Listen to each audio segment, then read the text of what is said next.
Just to give everyone a heads up that's on the webinar so far, that I am going to be recording recording this, just to let you know. You won't be seen on the webinars. We can't see you. You can see us on just the presentation. So, and we'll be able to provide you with the presentation through email if you wanted to see it again, or there's any parts that you missed, or if you wanted to maybe share it with somebody who wasn't able to make it.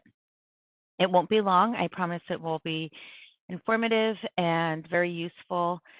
This is maybe the third time or fourth time maybe I'm doing something like this, not quite as a webinar, but it was done in person years ago. And because it was so helpful to a client of ours in a real time of need, I thought it was important to revisit this and to do this, probably do this more often, maybe twice a year. But in any event, it's just a way to get you organized, organizing important documents for just ending tax season or income tax filing day. And you probably have had papers everywhere and statements and 1099s. And now what do I do with all this stuff? We will have a document retention list posted, and we're going to follow up. We'll send an email to you that will have that as well as some of the other documents that I'm going to discuss in this webinar. So we'll send that out to you so you know what you should be keeping and for how long. The purpose of this webinar is to really talk about, to go through important information that you should have on hand and readily available in the event if there's a health emergency or a natural disaster or something, and you have to evacuate and you have to leave. You want to be able to grab some really important documents very quickly, so you don't have to go looking for them unless you keep them electronically. And we'll talk about that too. So I'm actually going to go through two different ways to keep your documents organized: through hard copy through a filing system, and then also if you wanted to do it electronically, I will send you the organizational tree that we use electronically to organize documents. So the first thing that I'm actually going to recommend that you do to keep these documents is to get a fire and waterproof safe. Some documents still require hard copy or wet signatures, our estate documents, wills, that sort of thing. Now, they generally come in a huge binder. Some can come in a big binder, which are not going to fit into a safe like the one you see here.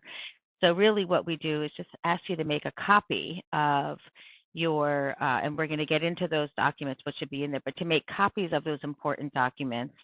And if they don't fit, and put them in the waterproof, fireproof safe. And then your binders you can put if you have a larger safe or something, but this is really meant for paperwork.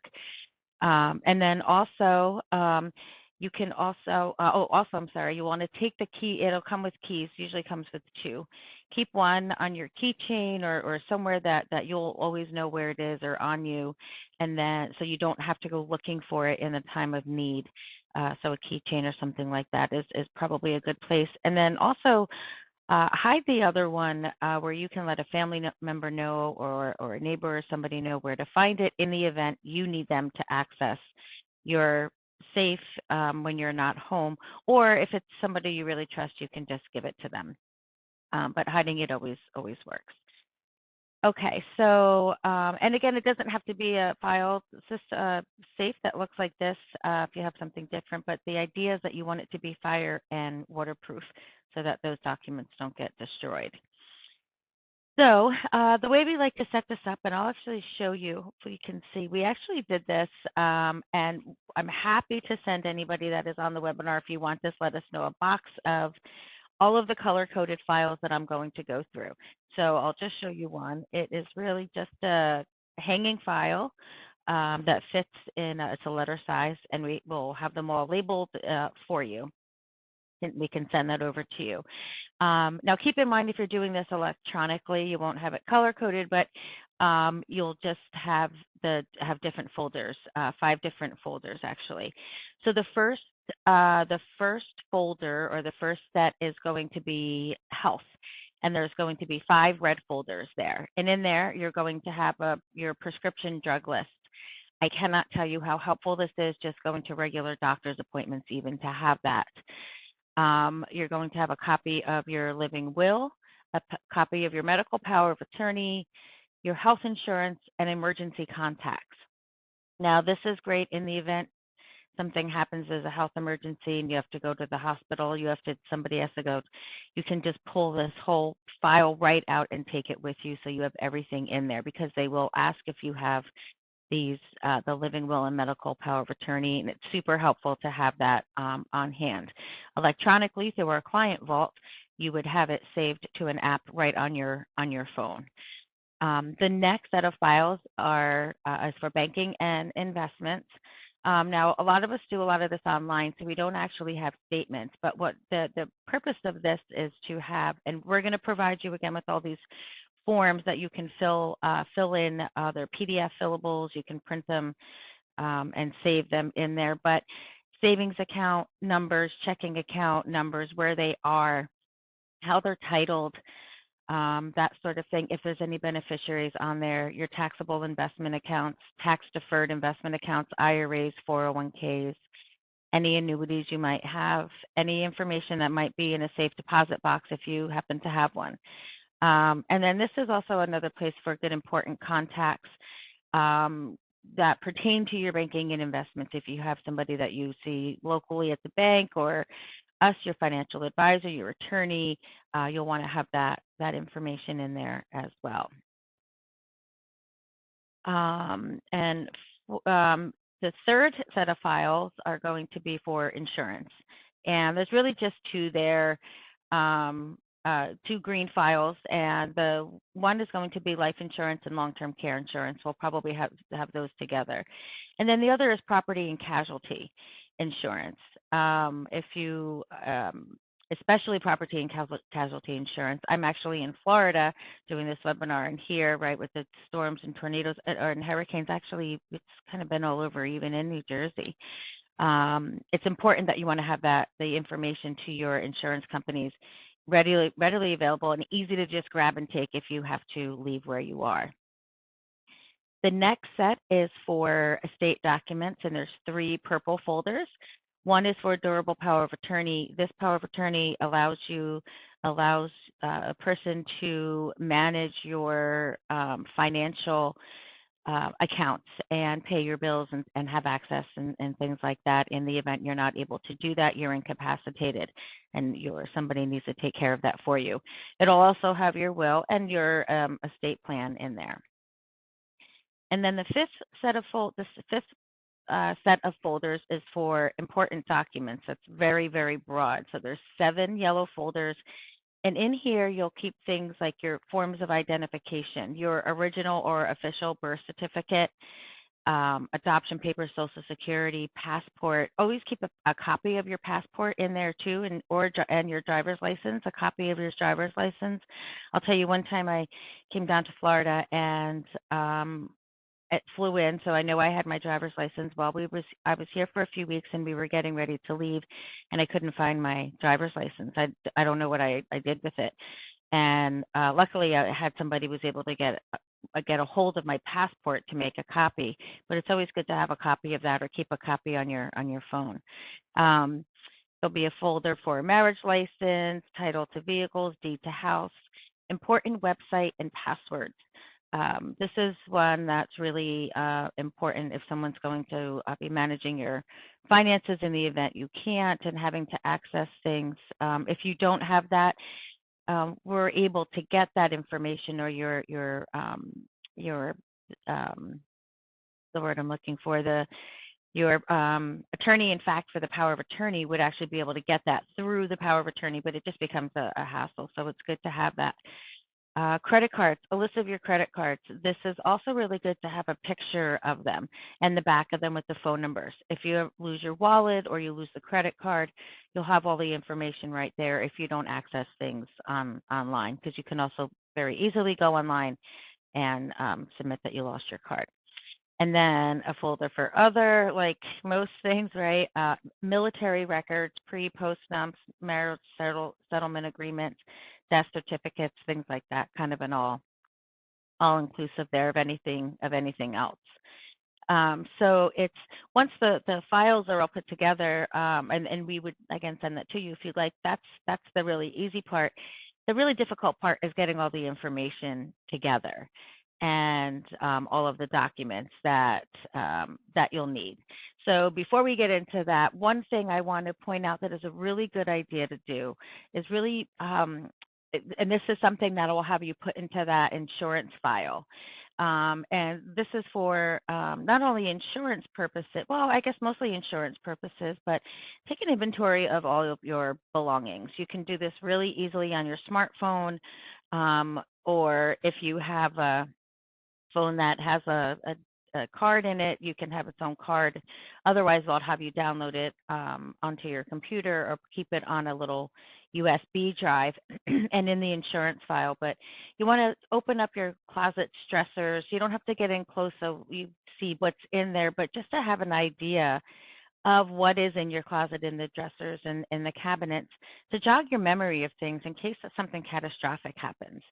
And then you're going to want to take pictures of the things in your house, artwork and furniture and electronics and things like that, so that if again, if there's ever something or a burglary, you have this all documented and you don't have to go scrambling for it. Now, all this stuff really can take a lot of time, so don't get overwhelmed and think, gosh, how am I going to have time to do all this? We're going to talk about that in just a second.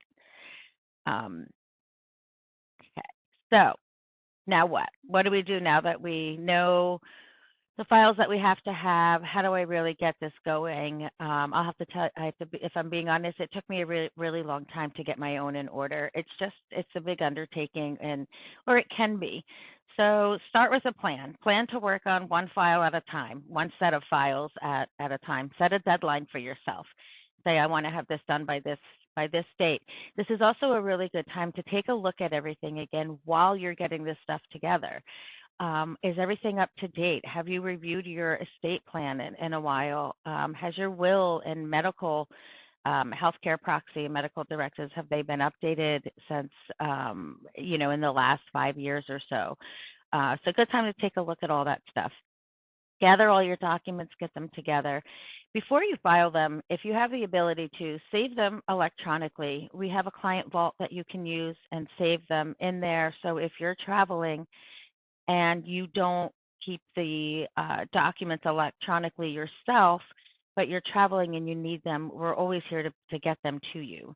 So you wouldn't have to scramble and try to get them. And if you're not tech savvy, or you just don't have the technology to be able to scan it and save it, you can bring it to us on your next meeting with us, and we'll be happy to scan everything and put it in the vault and keep it electronically for you.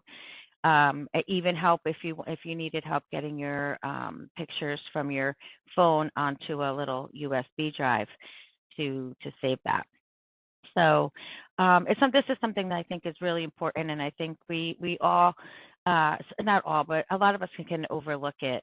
We have stuff neatly in order. We have tons of statements and tax returns, and our files on everything else, endless, warranties and guidebooks.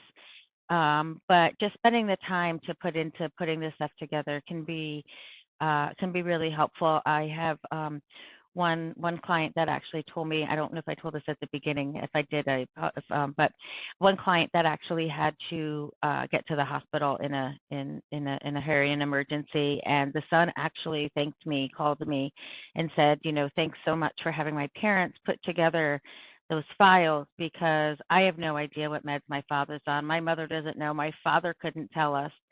And they can't start administering meds until they know what he's taking. And if somebody is uncomfortable and in pain, you want to make sure that you can have them taken care of. So he said all they had to do was just grab that file, the health folders, and everything they needed was right there. And he said that it could have been a huge headache. So that's really why we do this. We do for a couple of reasons, right? We do it in the event of a catastrophic health event where we can't get to our stuff. We want people to know where it is. We want our loved ones and those who are going to help take care of that stuff know where And then also, again, if we need to evacuate or leave where we are in a hurry, we want to be able to grab the really, really important stuff that we're going to need. So with that, that is the end of that quick presentation. I know I tend to talk fast. I hope I didn't. If you have any questions, you can put it. I probably should have started with that in the chat. Erin and Emily are there watching the chat to see if there are any questions. Otherwise, on the webinar, there should be available content. If you don't see it on there, it's a bunch of forms that go along in the files. Again, I'll follow up and send them so that you have them. You can print them. You can type them in on the computer if you want, and then print them off. If you don't have the ability to print them off, let me know, and we'll be happy to send the documents along with the files. So so I'd like to say thanks for joining the webinar. If you have any questions, that's just how you can reach us. Our phone number, our general email. You can also check out the website. We're also on Facebook and linked in there.